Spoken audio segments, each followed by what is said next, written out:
reka twongere tubahe ikaze cy'aya masaha aho tuzanye updates. Igoma ni ibicika. Igoma yabaye Goma nyuma y'uko ihuriro rya FARDC rivumbuye ko AFC ishobora kuba yakwinjira Kisangani ndetse no mu mujyi wa Uvira. Urabona yuko mu maparike hafi na Goma za Nyiragongo bino bice byose ubona yuko bari kugerageza kubakamo ikoranabuhanga ryigendanye n'iryo bita anti missile ndetse na anti air missile. Urabona yuko ihuriro rya FARDC rikomeje operation, ariko maginga ya ihuriro rya AFC rimaze gufata bamwe mu bacengezi bari hafi neza n'umujyi. Ku murongo wa telefone turakira umuroko w'infoma atujyane ku ma axe atubwira uko byifashe nuko update zihagaze. Ni mu nkunde rero tuze turebe page ikomeye iri kubera ku butaka bwa Repubulika ya Demokarasi ya Kongo, kandi nuko situation ihagaze sahi ngiyi. Mbere yuko dukomeza rero reka nje mbanze mbashimire ndetse nanabwira mwibashya namwe ko tubahaye ikaze kuri Kigali News. Nta kindi musabwa ro kugira ngo abanyamuryango n'ugukanda kuri subscribe, like, share, bityo mukiyongera mu muryango mugari wa Daima kumva amakuru acukumbuye kandi yizewe. Ni mu nkunde rero onge muri kumva ndijamiye ha umugisha. Ku murongo wa telefone turi kumwe na Bwana Bizima. Bwana Bizima wongeye kuramuka? Aramutse neza. Duheruka kuvugana mu rukerera ngira ngo situation uko yari uko byagenda kose sahi ngiyi hari updates ziba zize nshya. Mbere yuko wenda tubwira ku max agiye atandukanye, reka tubanze turebe ibyo bamwe mu bandakazi baba baduhaye. N'umandakazi wanjye wampaye amakuru yuko bafashe nyuma y'urusaku rwinshi rw'imbunda zaraye zivuga muri bino bice bya Goma, n'ubundi hafi neza n'umujyi wa Goma bahafatiye bamwe mu bacengezi bari barimo bavansa muri ibi bice. Ni mu gihe kandi imbunda ziri kuvuga ndetse na operation ziri gukorwa. Biravugwa yuko ihuriro rya FARDC ryohereje abakomanda bari kubaka ikoranabuhanga muri ariya mashyamba muri ziriya parike, yaba muri parike ya Virunga ndetse no mu bice bigiye bitandukanye za Nyiragongo hariya, ndetse na hano mu bice byose bigiye bitandukanye bikikije ino mujyi wa Goma. Ibi rero n'ubundi ibyateye urujijo, ruterwa ikikango ko batari bakeya hano mu mujyi wa Goma.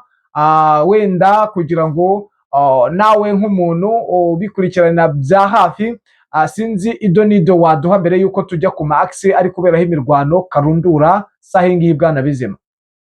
Yego niko bimeze, ntago wibeshye, kandi ayo makuru nayo kuri ni amakuru asa n'amaze iminsi bicishikana havugwa ko ari uburyo bwa exercise kuri M23 mu buryo bwo kuba bitoza kurasa imbunda z'umisada, ariko amakuru afatika neza kuko nta kintu cyaba muri aka gace umuntu agayoreremo ngo abashe kukiyoberwa.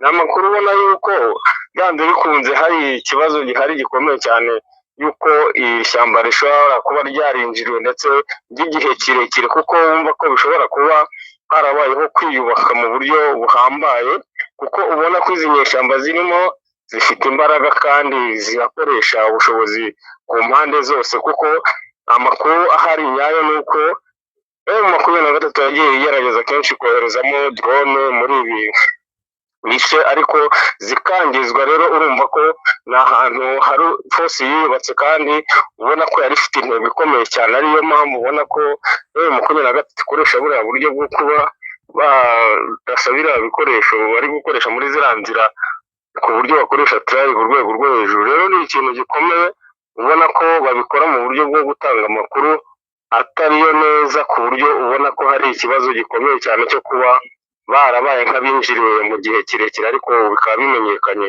muri ubu buryo kuko ubona ko ririya shyamba ari rigari cyane. Yes, nibyo.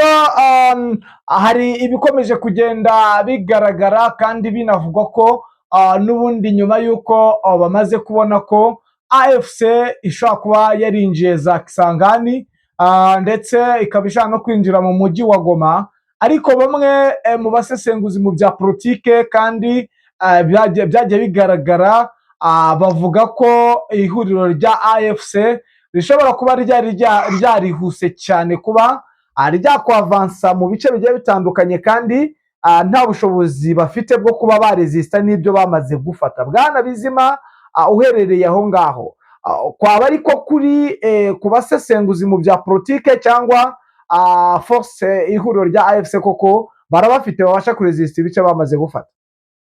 ikintu kiriho rwose kandi ubona ko ari nayo mbogamizi bafite ikomeye cyane, ni uburyo bafite ibice bagenzura binini bifite ubuso bugari cyane ariko bitandukanye na force bafite, kuko nk'ubu ubona ibice bagenzura kugira ngo babashe kwinjirirwa muri ubu buryo bwo kuba bakwegera nk'iki kirunga cya Nyiragongo bagakuramo ibikorwa bihambaye kuri uru rwego, ndetse ubona ko bitanoroshye kuko ubona ko bafite intego yo kuba bashaka gukatinga uyu muhanda uhuza Rucuro na Goma. Ni ikintu ubona ko rero ari force imaze n'igihe kandi kugenzura ibice bamaze gufata bigoranye bijyanye na force imwe bafite, kandi ubuso bayigenzura ari bunini cyane ku rwego rwo hejuru, ari ikintu kizajya kibabuza umutekano ndetse kigatuma baninjirirwa mu bice bimwe na bimwe, ku buryo wabona batera bakagaba ibitero hano hafi ya Goma muri ubu buryo, kandi ubona ahangaha n'ahantu bageze za Gatoyi ndetse na Walikale ari ibintu buri wese atakwiyumvisha. Yes, urumva rero biravugwa yuko hari abacengezi bafashe bari hafi neza n'umujyi wa Goma. Urusaku rw'imbunda zaraye zumvikana, amakuru nyakiriwe nyahawe n'umuntu neza uriherereye muri ibyo bice neza hafi yaho, aho bivugwa yuko bahafatiye n'ubundi abacengezi bari binjiye muri uno mujyi wa Goma. Benshi bahwihwisa ko ngo baba baje mu busahuzi, ariko amakuru mpabwa neza nuko ari abaje kuba babombarida cyangwa abateza ibyago bikomeye mu baturage ndetse no guhungabanya ituze n'umutekano w'abaturage muri ibyo bice. Amakuru waba ufite kuri icyo kintu kiri kubera aho ngaho, Bwana Bizima, byaba byifashe bite? Nibyo, abo bafashwe ariko ntabwo misiyo yabo ari uburyo bwo kwiba, ahubwo ni uburyo bwateguwe na FARDC bwo kubuza umutekano M23 muri ibi bice igenzura, kandi byitwa ko bikomeye kuko umuntu wese wabyumva yakumva ko ari ikintu kidasanzwe, kuko urabona ko Goma ni agace gasa naho kari gafite umutekano usesuye kandi kari mu duce twafashwe mbere.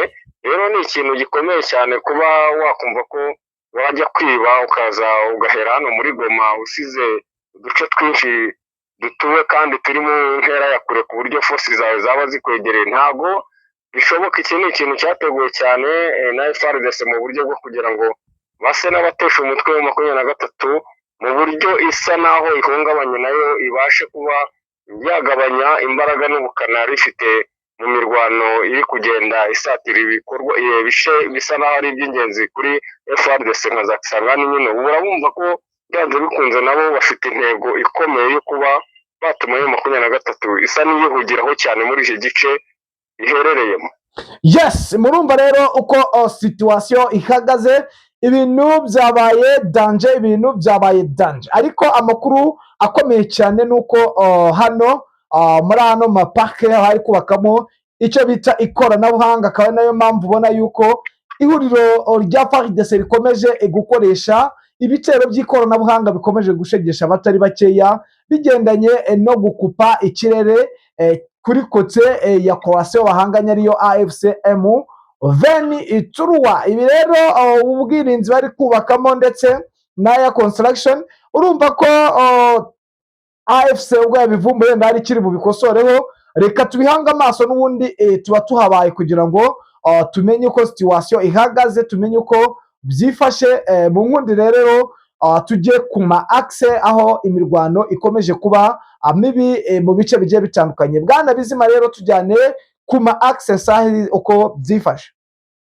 Reka twerekere muri Sud Kivu, aho mu Minembwe n'ubundi haramutseyo imirwano muri iki gitondo, ariko ubona ko byanze bikunze bijyanye n'imirwano yabaye ku gicamunsi cy'ejo ndetse yanahereye mu gitondo, y'imbunda nini z'imisada ndetse na drone zarasaga zidahumeka rwose muri aka gace ka Minembwe. Ubu imirwano ibyukiye n'ubundi muri ibi bice bya Karingi ndetse na Minembwe centre naho, ariko nabwo ni sheringi ibayeho, ariko ikintu kitabashije kuboneka muri gitondo ni drone, ariko byitezwe ko zishobora kuboneka isaha n'isaha, bijyanye nuko ubona ko n'ubundi n'igitondo cy'ejo hashize habanje sheringi ya tirari, haza gukurikiraho amadrone mu masaha nk'abiri ibyo bibaye.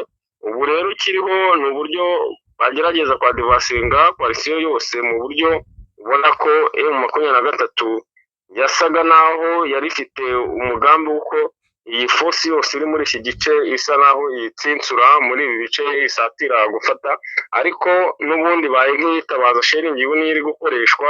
ubona ko ikintu kijyanye no kwambuka muri iki gice binjira mu bice biri kugenzurwa na M23 natwirwana hari ibintu biri kugora koalisiyo cyane, ariyo mpamvu ubona ko bari kwifashisha sheringi ndetse ku buryo bakoresha na drone. Ni ikintu rero ubona ko bari buhashyire kwangiza gusa aricyo kiri kugaragara muri iki gice cya Minembwe bijyanye na koalisiyo, ariko kwavansa byo ari ibintu bigoranye cyane, kuko ubona ko M23 twirwanaho muri aka gace utapfa kushobora kumenya tekinike bakoresha, ku buryo ubona ko nta muntu n'umwe wigerageza kwavansa ku butaka ku buryo hari agace yabasha kwigarurira.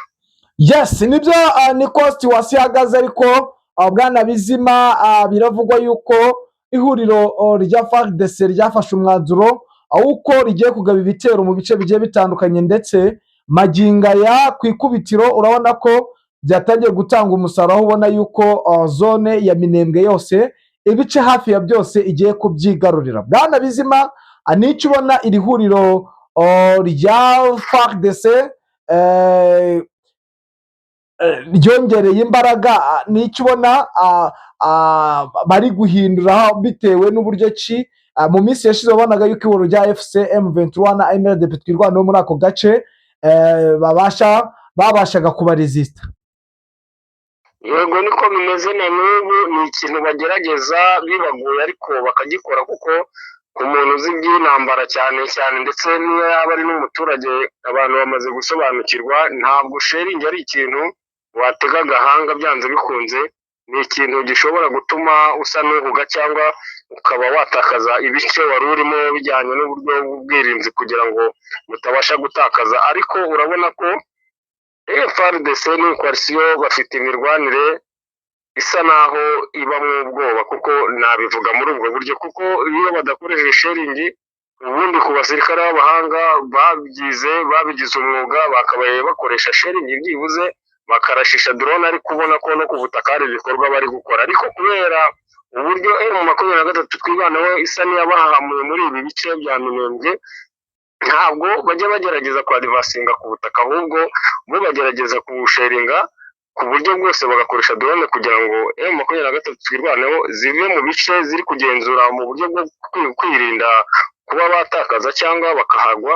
Rero icyo nicyo gituma bo bakora akantu ko kudifasinga ku buryo ubona ko hari igice bakwigarurira, ahubwo bagategereza ko iyo mirwano isa naho irangiye ya sheringi, ubundi bo bakazajya kwa divasinga nyuma. Ubu iki gitondo cy'uyu munsi niwo mugambi bo bafite, kandi urumva ko M23 niba yigeze iryama muri aya mashyamba muri iyi misozi imenyereye na twirwaneho, ubu bo akazi kabo baraye bagakorera ijoro. Rero kugira ngo ujye kwa divasinga mu gitondo cy'uyu munsi, ikiri bubabeho kuri koalisiyo ni ukuraswa ndetse no kubangamirwa ku rwego rwo hejuru, kuko baba bafite uburakari bw'isheringi zabiriweho umunsi wose. Yes, nibyo. Nyuma yo guhusha generali Byamungu muri ibyo bice biravugwamo akagambane gakomeye muri ibyo bice bya Minembwe. Akagambane bivugwa yuko gahari kandi kenshi kagiye kagaragara ku bwa generali Makanika, ndetse byaranavuzwe biranahwihwiswa ku bya koroneri Claude wiciwe aho ngaho muri operasiyo za Pwezeho. Niyo mpamvu ubona yuko harimo akagambane muri ibyo bice, kandi bigaragara ku buryo bufatika, atari kwenda ngo ni ibintu biba bihishwe n'ababikora babikora bihishe. Ako kagambane gaturuka kuki, gaterwa n'iki bwana Bizima? Muri sayidi rero ni ikintu gikomeye cyane, kandi ubona ko M23 ishobora kuba maso cyane ikanacyitondera, kuko gishobora kubakora mu nkokora rwose pe, mu buryo bugaragara, kuko urabona ni fosi yaturutse muri Nord Kivu ya M23 iza muri iki gice isangamo twirwaneho mu buryo bwo kwisapotinga kubera ubwicanyi bwari buhari ndetse bashaka gukorerwa abanyamurenge muri iki gice. Rero hariya urabizi neza ko uyu mutwe wa twirwaneho ukunze kubamo akagambane cyane ku rwego rwo hejuru ndetse nabo ubwabo ku giti cyabo. Rero kugira ngo force ijye guhura n'indi zidafite training zimwe n'imyemerere imwe ndetse ubona ko harimo utuntu tuba tudakosotse neza mu bijyanye na operation baba bari gukorera hamwe, ubusanzwe urabizi neza ko bajyaga bagira ibice biharira abandi bakagenzura ibindi, ariko ku buryo babonye ko FARDC n'iyi coalition bashize umwete n'imirwano ikomeye muri ibi bice bya Minembwe, M23 yabaye nkaho ijya gusapotinga iki gice. Rero ni ikibazo cyaje kubaho kandi kizahora kibaho, akagambane ntago kaburamo kumva ko General Byamungu aturutse muri M23 aje kuyobora operation iri kubera muri iki gice cya Minembwe. Ni ikintu gishoboka kuba habaho akagambane cyane kuko ubona ko ari imitwe ibiri yihuje ariko kandi buri mutwe ufite umuyobozi wayo. Rero kubyumva neza biragoye nubwo batabasha kubyinjiramo ngo babisesengure, ariko ikintu cy'akagambane muri aka gace ntabwo kizabura kubera iyi mitwe yombi kandi isanzwe irimo umutwe uhorana abagambanyi ku mpande zose, aba mu gisivili ndetse no muri uyu mutwe wa twirwaneho. Yes, birumvikana rero ko n'ubundi twagira ngo ducanga umucyo ku kagambane kaba muri biriya bice, ndetse umenye yuko isaha ku isaha twazajya twumva iby'akagambane kandi ari abasirikare bari muri gahunda ikomeye y'imirwano. Ariko ihuriro rya FARDC ryubatse amafaranga yo guha bamwe muri coalition nyine kugira ngo babafashe kumenya amakuru ya bamwe mu bayobozi. Urumva rero ni ugukuza urwego rw'ubutasi kuri kote ya M23. Ni mu nkundire rero tunyarukire rero no nk'imasisi turebe mu bice bya Katoyi naho haramutse bikomeje kugenda bigaragara nabi, ndetse bivugwa ko naho hakomeje kugaragara urusaku rw'imbunda ntoya, ndetse bivugwa yuko hashobora kuza kwatakwa saha iyi ngiyi, nyuma yaho gato bikaba wenda byaza akoho. Bwana Bizima, wenda hari icyo twakuniganyeho mu ijambo cyangwa hari icyo twibagiye kukubaza watubwira ubundi tugasoza? Yego, icyo nakongeraho ni muri iki gice n'ubundi warukomejeho cya Gatoyi, ubona ko iyi mirwano yose isa naho iri kubera muri operation ziri gutegurwa na coalition. Ni umugambi FARDC ifite wuko gushaka gukumira biriya bitero, ziriya position ziri muri biriya bice bisatira Warikare, kuko bashaka gushyiraho ikintu kimeze nk'urukuta gituma M23 itinjira muri Warikare, kuko ntabwo ngo bifuza ko bajya muri iyi zone bijyanye n'uburyo bakeneye iyi zone kandi bayifashisha muri operation ziri gukorerwa muri Nord Kivu. Yes, Bwana Bizima, reka tugushimire, n'ubundi update zo nagahoraho twongere dusubire mu kanya. Yego, urakoze cyane.